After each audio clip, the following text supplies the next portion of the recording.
এই পৃথিবীতে কোটি কোটি এমন মানুষ আছে যাদের বিশ্বাস যে আল্লাহ বলতে কিছু না, দেয়ার ইজ নো গড, ঈশ্বর বলতে কিছু নাই। তো তারা ভাত খায় না, তারা বিল্ডিং করে না, তাদের বাচ্চা কাচ্চা হয় না, তো তারা করতে বলে না? দয়া করে ভাবতে শিখেন। বয়স্ক বাবা অনেক, মাশাআল্লাহ। আপনাদেরকে বলি, আপনারা বোঝাপড়া করেন।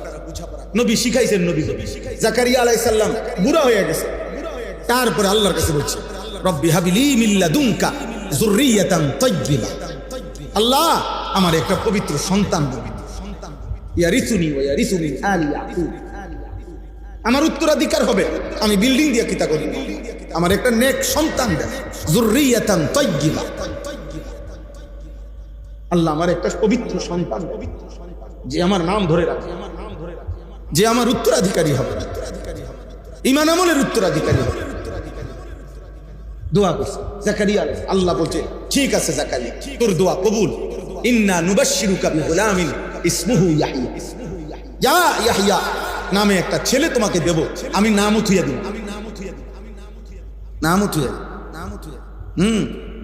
হযরত মরিয়ম আলাইহিস সালামের মা, হযরত মরিয়মের মা যখন গর্ভবতী হইছেন, কোরআনে আছে সূরা আলে ইমরানে, আল্লাহর কাছে দোয়া করছে ইন্নী নাযারতু লাকা মা ফি বাতনি মুহাররারা, আল্লাহ আমার পেটের সন্তান আপনার জন্য, আপনার দ্বীনের জন্য ওয়াকফ করে দিলাম। মুহাররারান অর্থ ওয়াকফ, অর্থ আল্লাহ আপনার জন্য দিলাম, দ্বীনের জন্য দিলাম। এইভাবে নেককাররা দোয়া করে সন্তানের জন্য। কোরআনে আশ্চর্য, কোরআনুল কারীমে আল্লাহ তাআলা আজীব আয়াত আছে। একদিকে সন্তানদেরকে, পরিবার পরিজনকে আল্লাহ বলছে জিনা, সৌন্দর্য, আরেকদিকে আল্লাহ বলছে ফিতনা, ফিতনা, পরীক্ষার বস্তু। একদিকে বলছে আল মালু ওয়াল বানুনু জিনাতুল হায়াতিদ দুনিয়া, সম্পদ এবং সন্তানাদি দুনিয়ার সৌন্দর্য। আবার আল্লাহ বলছে ইন্নামা আমওয়ালুকুম ওয়া আওলাদুকুম ফিতনা, নিশ্চয় সম্পদ এবং সন্তান ফিতনা, পরীক্ষার বস্তু। তাইলে সন্তান, পরিবার যদি নেককার হয় তো এটা জিনত, সৌন্দর্য। পরিবার যদি নাফরমান হয়, স্ত্রী সন্তান যদি নাফরমান হয়, পাপী হয়, তো এটা পরীক্ষার বস্তু। এটা আখিরাতে আপনাকে বরবাদ করে দেবে, এটা আখিরাতে আপনাকে বরবাদ করে দেবে। আল্লাহ আমাদেরকে হেফাজত করে। এই জন্য এখানে যতগুলো মানুষ আছেন তারা দুই শ্রেণী। কেউ আছেন সিঙ্গেল, ছেলেরা তোমরা যারা ব্যাচেলর অর্থাৎ অবিবাহিত, তো তুমি ধরে নাও। তো তোমার জন্য কথা হলো, তুমি তোমারে ভুলো না, এই পৃথিবী তোমারে ভুলে যাক, তুমি ভুললা কেন? তুমি ভুললা কেন? তুমি নিজেকে ভুললা কেন? নিজেকে ভুলে গেলে আর মর্যাদা থাকে কি? আমি যদি না জানি আমার আল্লাহকে, আমার রসুলকে, আমার কোরআন কি, আমি কোন ধর্মের মানুষ, আমি কোত্থেকে আসছি, আমি কি করছি, এটা যদি আমি বুঝে না আসে আমার, তাইলে আমার চিনাবে কে? অন্ধকে পথ দেখাবে কে? আর হলো যারা এখানে বাকিরা আছেন, ছেলের বাপ, মেয়ের বাপ, স্ত্রীর স্বামী, মানে আপনি অভিভাবক, আপনি একজন পিতা, আপনি একজন স্বামী, আপনি একজন বাবা। আপনাদের দায়িত্ব হলো নিজের এবং পরিবারের সদস্যদের ঈমান আমল, কু আনফুসাকুম ওয়া আহলিকুম নারা, জাহান্নামের আগুন থেকে বাঁচানোর চেষ্টা করেন। আপনি বুঝেন নাই, মস্কারি করলে, পান খাইতে খাইতে তিউন কথা কইলে হাসরের ময়দানে আপনি বাঁচতেন না। এটি গপ মাইরেন না, চাইেন সাদওয়ানের গপ আর হাসরের ময়দানে এক মনে করেন। ইমাম সাহেবরে ধমক দাউন আর মুয়াজ্জিনরে ধমক দাউন, কোন হুজুর মোল্লারে ধমক দিয়ে থামাই দিলেন, এই হুজুর কথাবার্তি সাবধানে কর, হ্যাঁ তো থামাই দিলেন। আর ইমাম সাহেব পারল না, আর সামনের লোক কথা বুঝেন নাই আপনি, কিন্তু আল্লাহর সামনে পারবেন তো? আপনি কথা বলেন না কেন? আপনি আল্লাহর সামনে দাঁড়াইতে পারবেন তো? তো কার লোকে মস্কারি করে, কার জন্য বলেন মিয়া? আমি বহুত মানুষকে বলছি মাতবরি করেন, মাতবরি করার দরকার নেই, থামাই দিবেন আর কি। দুনিয়াতে আপনি হুজুরের কোরআন শরীফে আছে সূরা মুলকের মধ্যে, কুল আরাআইতুম ইন আহলাকানি আল্লাহু ওয়া মান মাইয়া আও রাহিমানা ফামান ইউজিরুল কাফিরিনা মিন আযাবিন আলীম। আল্লাহ বলেন, হে নবী আপনি কাফের, বেঈমান, নাফরমান পাপীদেরকে বলেন যে শোনো,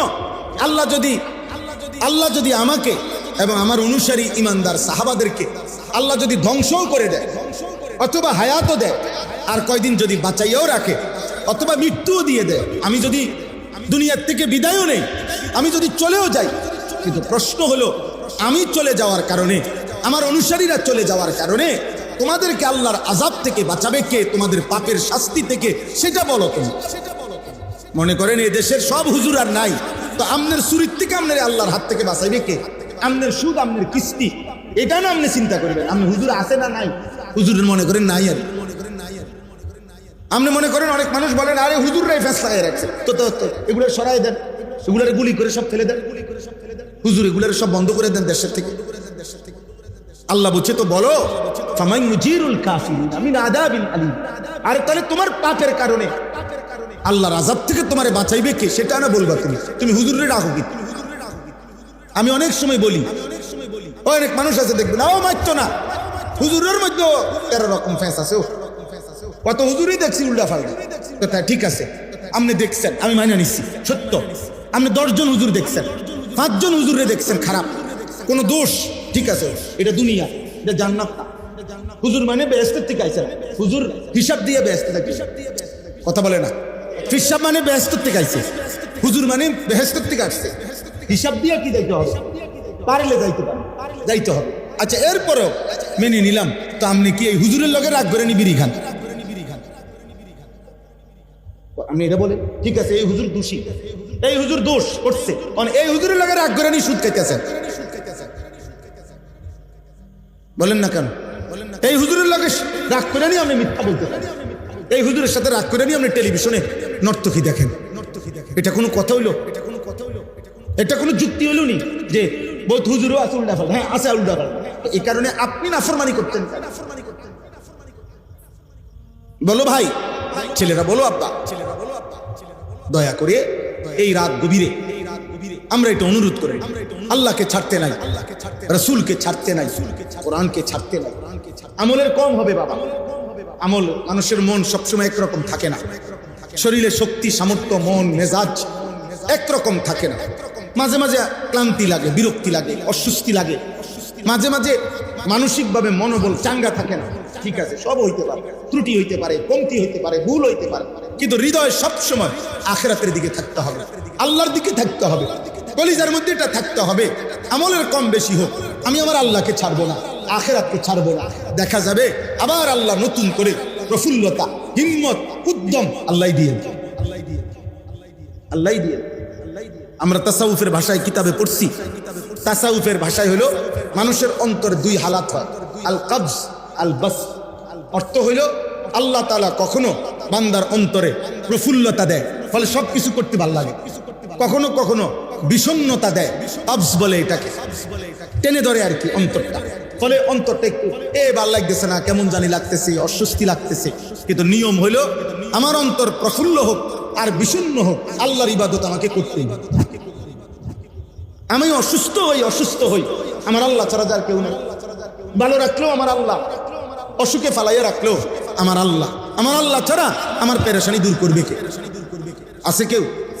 70 বছর আইয়ুব আলাইহিস সালাম কিতাবে আছে, 70 বছর উনি সুস্থ ছিলেন, 70 বছর আল্লাহর ইবাদত করছেন।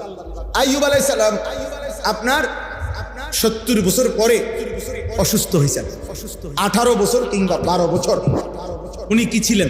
রোগাক্রান্ত, ভীষণ, আপনারা জানেন, শুনছেন কতবার আইয়ুব নবীর মারাত্মক রোগ হয়েছে, অনেক বেশি অসুস্থ ছিলেন, রোগের এত বর্ণনা গ্রহণের দরকার নেই, অসুস্থ ছিলেন, মারাত্মক কি ছিল? অসুস্থ। 12 বছর বা 18 বছর পরে উনি সুস্থ হয়েছেন, আল্লাহর দয়া। সুস্থ হওয়ার পরে আইয়ুব আলাইহিস সালাম একদিন আল্লাহকে জিজ্ঞেস করছে, আল্লাহ আপনি যে আমার 12টা বছর 18টা বছর অসুস্থতায় ফেলাইয়া রাখলেন, 1 নম্বর হইল আপনি আমার কোন আচরণে এর আগে নারাজ হইলেন, আর আপনি আমার এতদিন অসুস্থ রাখিয়া আপনার কি লাভ হইল? এমনি জিজ্ঞেসেন মহব্বত করে। আইয়ুব আলাইহিস সালামকে আল্লাহ তাআলা বলছে, কিতাবে আছে, আইয়ুব 70 বছর তুমি যখন সুস্থ ছিলা তুমি আমারে ডাকছো, আমার ইবাদতের হক আদায় করছো, আমি নারাজ না, কোনো বিষয়ে নারাজ না, তুমি আমার সমস্ত হুকুম, আমার জিকির, আমার তাসবিহ, আমারে ডাকছো তুমি, আমি নারাজ না।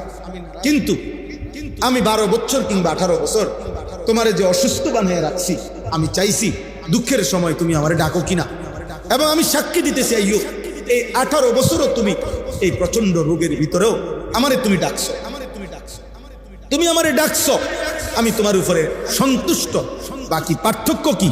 পার্থক্য হলো আইয়ুব 70 বছরের সুখের সময় আমারে যে তুমি ডাকছো, জিকির করছো, আল্লাহ বলে আমার জাতের কসম আইয়ুব 18 বছরের রোগ আর মুসিবতের সময় যে আমারে ডাকছো, এই ডাকে আমি বেশি মজা পাইছি। ব্যথার ডাক, কষ্টের ডাক, দুঃখ ভরা ডাক, বেদনা ভরা ডাক। আমার এই ছোট ভাই একবার অনেকদিন অসুস্থ ছিল, অসুস্থতা একটু সুস্থ হয়েছে, আবার কি পুরানা কি জানি হয়েছে, আবার একটা কি জানি অসুস্থ হয়েছে। একদিন কাইন্ডে আবার বলছে, ভাই আমার কি অসুস্থ হইতাম না, আমার কি রোগ ছাড়তো না আমার? তো বললাম যে হ্যাঁ অবশ্যই আল্লাহ শিফা, আল্লাহ সুস্থ করবে। আলহামদুলিল্লাহ আল্লাহ সুস্থ করছে। তো বলার উদ্দেশ্য হইল ভাইয়া, দুঃখ কিংবা সুখ, আনন্দ কিংবা বেদনা আল্লাহরে ছেড়ে যাবে কোথায়? তোমরা আল্লাহরে ছেড়ে দিলা কেন? প্রিয় ভাই বলো, তোমরা যারা নামাজ পড়ো না, এই নাফরমান, তোমরা আল্লাহকে সেজদা দাও না কেন? মুসলমানের ঘরে এত নিকৃষ্ট সন্তান হইলা কেন? মুসলমানের ঘরে জন্ম নিয়া পবিত্র মার 2 বছর দুধ পান কইরা এমন নিকৃষ্ট সন্তান হলি কেন যে আল্লাহর সেজদা দেস?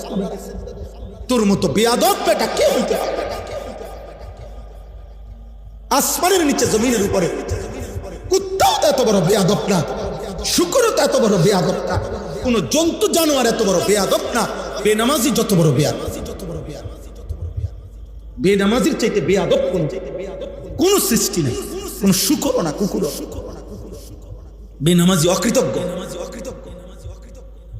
বেনামাজি কি না শুকর, নিমক খারাপ। বেনামাজি নিমক হারাম। নিমক হারাম কি বুঝেন? মানুষ লবণের জন্য খোঁটা দেয়, নিমক হারাম করে লবণের খোঁটা। যে কাউরে কদ্দুর লবণ দিছে মানে সামান্য সহযোগিতা করছে, এই লোক কোনোদিন যদি চোখ ছিঁড়ে এলায় তাহলে তাই একটা নিমক হারাম। নিমক মানে নুন, লবণের কৃতজ্ঞতা। দুনিয়ার মানুষ অকৃতজ্ঞকে পছন্দ করে। তে একটা নিমক হারাম, তে একটা মানুষের জাত। তে আমার অংশ 3টা বছর তারে আমি সুখে দুঃখে বিপদে আপদে তার পাশে আমি ছিলাম, আর তে আমার ছিলাম। মানুষ বলে না তুই একটা মানুষের জাত না বেটা, তুই নিমক হারাম বেটা। অকৃতজ্ঞকে মানুষ মানুষ মনে করে না। কথা বলেন না? এই পৃথিবীতে এবার আসেন, এই পৃথিবীতে কৃতজ্ঞ প্রাণী একের যেই কোনো গবেষক, যেই কোনো মানুষকে যদি বলেন যে কৃতজ্ঞ একটি প্রাণীর উদাহরণ দেন, চতুষ্পদ জন্তুর মধ্যে কৃতজ্ঞ প্রাণী কোনটা? কুকুর। কৃতজ্ঞ প্রাণী কে? কুকুর। কুকুর একটি কৃতজ্ঞ প্রাণী, কুকুর একটি প্রভুভক্তবান। আমরা ছোটবেলার রচনার মধ্যেও পড়ছি, লেখার মধ্যে কুকুর কৃতজ্ঞ প্রাণী। 8-10 টুকরা হাড্ডি যেই বাড়িতে খাইছে, হাড্ডিটার মধ্যে কুকুর গুস্ত নাই, সুইয়া সাবাই হালাই দিছে, এমন হাড্ডি, এইটুকু হাড্ডির মধ্যে একটা কুকুর। কথাটা বুঝেন ছেলের আব্বা, তোমরা বুঝো বাপ, আমরা চেষ্টা করি, আমরা হৃদয় দিয়া বলি বাপ। একটা কুকুর 8-10 টুকরা হাড্ডি যে বাড়িতে খায়, ওই হাড্ডির কৃতজ্ঞতা হিসাবে এই কুকুর ওই বাড়িওয়ালারে ছাড়ে না, এই বাড়িটা ছাড়ে না। আর এই 7 আসমান জমিন, এত বড় সৃষ্টি, চন্দ্র সূর্য আলো বাতাস রোদ বৃষ্টি, ক্ষেত ফুল ফল ফসল, স্বাস্থ্য জীবন যৌবন, হাসি কান্না আনন্দ বেদনা, এত কোটি নিয়ামত দিয়ে যেই আল্লাহ এই নাফরমানের কাছ থেকে একটা সেজদা পায় না, আমার স্পষ্ট কথা হলো তুই কুত্তার চাইতে নিকৃষ্ট, তুই কুত্তার চাইতে নিকৃষ্ট। কুত্তার কৃতজ্ঞতা টুকু তোর ভিতরে নাই। একটা কুত্তার মধ্যে হাড্ডির কৃতজ্ঞতা দেবদূর, তুই মানুষরূপী কুত্তার মধ্যে ওই কৃতজ্ঞতাটুকু নাই। আজকের দিনে বলেন এখানে, আজকের একদিন আমরা আল্লাহ কি পরিমাণ নিয়ামত ভোগ করছি? কথা বলে না? আজকের সকাল থেকে এই রাত 11:30 পর্যন্ত কতবার নিঃশ্বাস ফেলছি? এই নিঃশ্বাসের বিনিময় দেন, বিনিময় দেন। বলেন বলেন।